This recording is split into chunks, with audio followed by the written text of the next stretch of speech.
Oying dugonalariga gap qilib bersa nimalar bo'ladi? Butun umr uydan qidirgan, yeyishi orzu qilgan shokoladlaringni ko'rasan va ularni bir yilda bir marta kiriladigan mehmonxonaga olib kirasan. Oxirgi marta o'tgan yili yozda kirdim, ancha o'zgarib ketsa.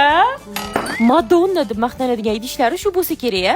Ana dugona joylari ham kelib oldi. Endi bularni sassiq oyoq kiyimlarini taxlash kerak. Ichkariga bitta kirsang, bitta ham gap tushunmaysan. Lekin bular bir-birini eshitib, tushunib ham tengma-teng gapiryapti. Dugonalar yig'ilsa nima ham bo'lardi? Albatta g'iybat. Bunaqa joyda tema bo'lishdan Xudoni o'zi asrasin. Shiyodiga qaysidir go'sht meni rizqim bo'lishi kerak edi o'zi. Eng qizig'i ovqat yeb turib ham jahtimmasdan g'iybat davom etdi. Idish tovolarni ham yuvish kerak. Zebo, men bularni ham yuv qizim.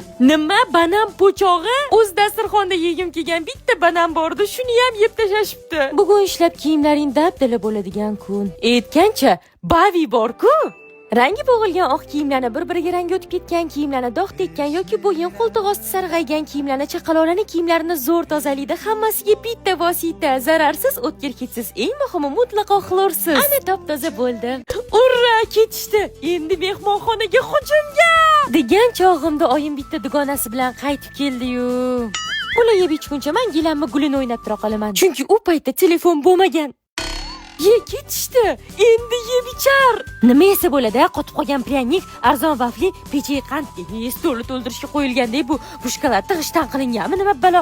Yana bitka. Как раз to'rkunaki adin o'rtoqlari keladi. Ularga qo'yamiz.